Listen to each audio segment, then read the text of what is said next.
আজ সকাল থেকে প্রচণ্ড ঝড় বৃষ্টি শুরু হয়েছে। মনে হচ্ছে যেন পৃথিবী ধ্বংসাত্মক তাণ্ডবলীলা চালাচ্ছে। রেহান ছটফট করে বারে বারে জানালা দিয়ে বাইরের দিকে দেখছে।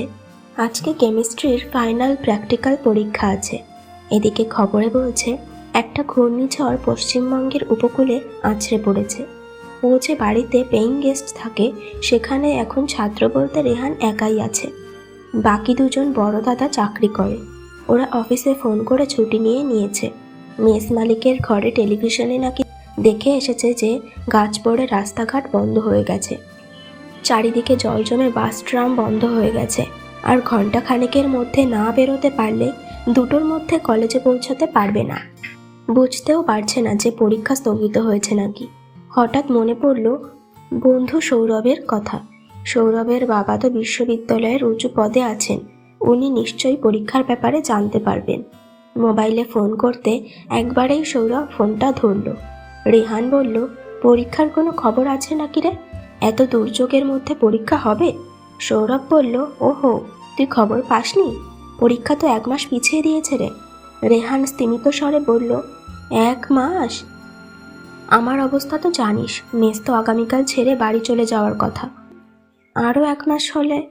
আরে তুই বাড়ি চলে যা আগামীকাল, সামনের মাসের 15 তারিখে পরীক্ষাটা ফেলেছে। আগের দিন এসে সস্তার কোনো হোটেলে উঠে পরীক্ষা দিয়ে দিবি, ফালতু 1 মাসের ভাড়া গুনবি কেন? সৌরভের এই কথাটা রেহানের মনে ধরল। আসলে বাবা স্ট্রোকে পঙ্গু হয়ে যাওয়ার পর মা অনেক কষ্ট করে সেলাইয়ের কাজ করে সংসার চালাচ্ছেন। রেহান পাশ করে স্কুল সার্ভিসের পরীক্ষা দিয়ে চাকরি পাবে, এটাই মায়ের আশা। তাই জোর করেই ছেলেকে কলকাতার কলেজে ভর্তি করিয়েছেন। সেই জন্য বাবার অফিস থেকে পাওয়া জমানো টাকা জলের মতো খরচা হয়ে যাচ্ছে। রেহান তাই পড়াশোনা ছাড়া অন্য কোনো দিকে মন দেয় না। চাকরি ওকে পেতেই হবে। সৌরভকে অনেকবার ধন্যবাদ জানিয়ে ফোন রেখে গোছগাছ শুরু করে দিল রেহান। অপর প্রান্তে ফোনটা হাতে নিয়ে নিষ্ঠুর হাসি খেলে গেল সৌরভের মুখে। নিজের মনেই বলে উঠল, শালা গাইয়া ছেলে একটা। পেটে খাবার না থাকলেও রূপ আছে 16 আনা, সাথে পড়াশোনায় ক্লাসের মধ্যে 1 নম্বর। যা বেটা, বাড়ি গিয়ে ঘুমিয়ে থাক, পরীক্ষা 1 সপ্তাহ পরেই হয়ে যাবে, তুই বসে বসে ফেল কর।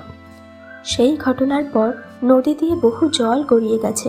1 মাস পরে পরীক্ষা দিতে এসে রেহানের কি অবস্থা হয়েছিল কিছুই জানার চেষ্টা করেনি সৌরভ। ও কোনো রকমে 2য় বিভাগে পাশ করে গেছে।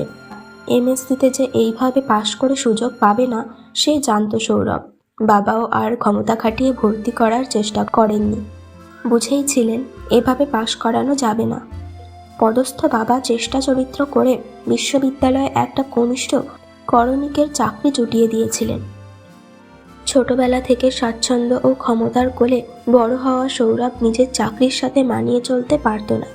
এদিক সেদিক করে অর্থ উপার্জনের চেষ্টা করত প্রথম থেকেই, যদিও সেই সব চেষ্টায় অসৎ হতো।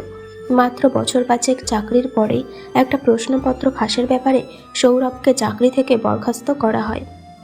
চিরজীবন সসম্মানে চাকরি করা বাবা তাই সৌরভকে দুবেলা যাচ্ছে তাইভাবে অপমান করেন। সৌরভ কদিন ধরে একটু মনমরা হয়ে আছে। এর মধ্যে একদিন খবরের কাগজ খুলে একটা সাক্ষাৎকার দেখে চমকে উঠল সৌরভ। রেহান দাস নামে একজন যুবকের সাক্ষাৎকার। আরে, ছবিতে একটু মোটা লাগলেও এ তো সেই রেহান। ভালো করে খুঁটিয়ে পড়তে লাগলো সৌরভ। রেহান বলেছে একজন বন্ধুর দৌলতে পরীক্ষা না দিতে পেরে স্নাতকোত্তরে ফেল করে, তা নাকি ওর জীবনের মোড় ঘুরিয়ে দেওয়া ঘটনা। পরিবারের আরও 1 বছর ওর পড়ার খরচ টানা সম্ভব নয় বলে ও আর পরীক্ষা না দিয়ে গ্রামের ঘরে ঘরে সব বেকার শিক্ষিত যুবক যুবতীদের নিয়ে দল গড়ে। তারপর সকলে মিলে বিভিন্ন হাতের কাজ, বড়ি পাঁপড় বানিয়ে বিক্রি করতে শুরু করে। একসময় ব্যাংকের থেকে লোন পায়, বিশাল কারখানা তৈরি করে। বিদেশেও ওদের কারখানায় বানানো জিনিসপত্র যায়। এবছর নাকি সরকার থেকে কনিষ্ঠ উদ্যোগপতি হিসাবে পুরস্কার পেয়েছে।